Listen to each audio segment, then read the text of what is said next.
First Samuel 1. I read from the Institute for Scripture Research, the ISR, because it takes a direct translation from Hebrew to English, Greek to English, and Aramaic to English. The letter J is about 600 years old, and Yehoshua, his son, died on a stake for the sins of all of humanity more than 2,000 years ago. Yah is the Elohim of the heavens and the earth, the first and the last and the only.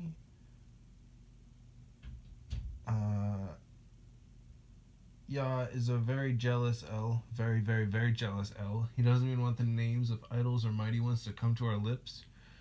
And Yehoshua in English is Joshua.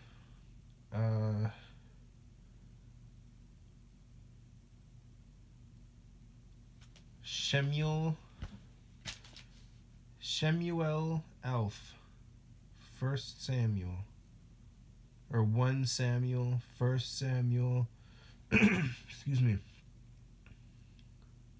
The first Alpha, the last Omega, Alpha and Omega, the first and the last. I just say the first and the last because you can't mistake in that. Shemuel is SHEMU' with a half a check mark L, and then Alf is ALEPH. First Samuel 1. And there was a certain man of Ramathaim Sophim, right? Ramathaim R. Excuse me. Sorry. Ramathaim is RAMATHAYIM, and then Sophim is TSOPHIM, on the mountains of Ephraim. And his son was Elkanah, ELQANAH, son of Yeroham, YEROH with a dot AM, a dot underneath of the H, son of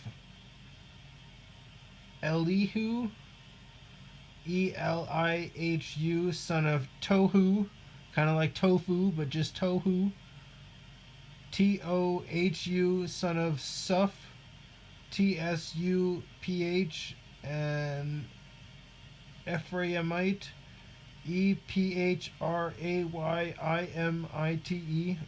Excuse me. And excuse me. And he had 2 wives. Wow, you should only have 1 wife. The name of one was Hannah, H with a dot underneath of it, ANNAH, and the name of the other Peninnah, PENINNAH.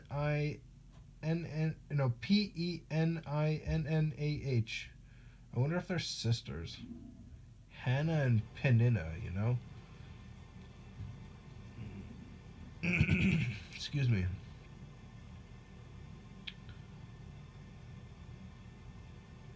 And Peninnah had children, but Hananah had no children. Now this man went up from his city year by year to worship and to slaughter to Yah of hosts in Shiloh, SHILOH. And the 2 sons of Eli, E with a half a check mark LI, Hophni, H with a dot OPHNI, excuse me, and Pinehas, Pinehas, PINEH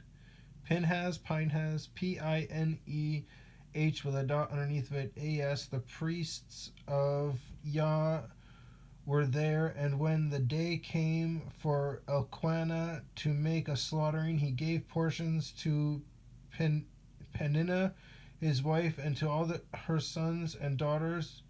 But although he loved Hannah, he gave only 1 portion to Hannah because Yah had shut up her womb. Excuse me.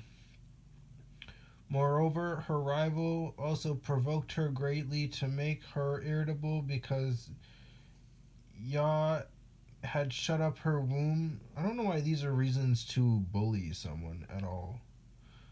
And so he did year by year. Whenever she went up to the house of Yah, she was provoked so that she wept and did not eat. And her husband Elkanah said to her, Hannah, why do you weep? Why do you not eat? And why is your heart sad? Am I not better to you than 10 sons? And Hannah rose up after eating and drinking in Shiloh, while Eli the priest was. I'm going to call him Eli because I feel like this is familiar. Excuse me. While Eli the priest was sitting on the seat by the doorpost of the Hekel, HE with a half a check mark, K with a line underneath of it, AL of Yah, and she was bitter in life and prayed to Yah and wept greatly, and she made a vow and said, O Yah of hosts, if you would indeed look on the affliction of your female servant and remember me, and not forget your female servant, but shall give your female servant a male child, then I shall give him to Yah all the days of his life, and let no razor come upon his head. And it came to be as she wept on praying, as she kept on praying before Yah, that Eli was watching her mouth, and Hannah spoke in her heart, only her lips moved, but her voice was not heard. So Eli thought she was drunk. Then Eli said to her, How long are you going to be drunk? Put your wine away from you. And Hannah answered and said, No, my master, I am a woman pained in spirit, and I have drunk neither wine nor strong drink, but have poured out my being before Yah. Do not take your female servant for a daughter of Belial, Beliya apostrophe Al, for it is out of my great concern and provocation that I have spoken until now. And Eli answered and said, Go in peace, and the Elohim of Israel give you your petition which you have asked of him. Excuse me. And she said, Let your female servant find favor in your eyes. And the woman went her way and ate, and her face was no more sad. And they rose up early in the morning and worshipped before Yah, and returned and came to their house at Ramah. And Elkanah knew Hannah his wife, and Yah remembered her, so he had sex with her. And it came to be at the turn of days that Hannah conceived and bore a son, and called his name Shemuel, Shemu apostrophe E with a half a check mark L, because I have asked Yah for him. And the man Elkanah and his house went up to slaughter to Yah the yearly slaughtering and his vow. But Hannah did not go up, for she said to her husband, When the child is weaned, then I shall take him, and he shall appear before Yah and remain forever there. And her husband Elkanah said to her, Do what is good in your eyes.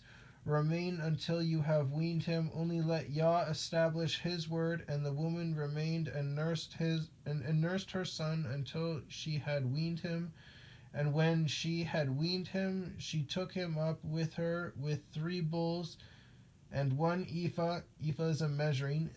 E with a half a check mark, PHAH of flour, and a skin of wine, and brought him to the house of Yah in Shiloh. And the child was young. And she slew a bull and brought the child to Eli. And she said, O my master, as your being lives, my master, I am the woman who stood by you here praying to Yah. I prayed for this youth, and Yah has granted me what I asked of him. So I have also loaned him to Yah. All the days that he lives, he shall be loaned to Yah. And he worshipped there before Yah. Oh, I'm really glad she kept her word. That's really good. Most women that are barren in the Bible that ask Yah for a child and they get a child, they're actually very thankful, which is good. People should be thankful for Yah doing things for them.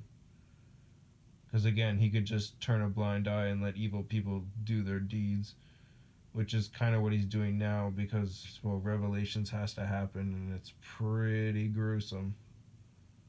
People think nowadays is evil. Nowadays is going to be like a walk in a park. Like a simple walk in a park, only you'll get attacked by terrorists wearing uniforms that look like police officers. But police officers are meant to uphold the Constitution and protect the people from corrupt politicians and not letting them run wild because they make laws that are illegal, but they're laws, so we're going to follow them. That's tyranny.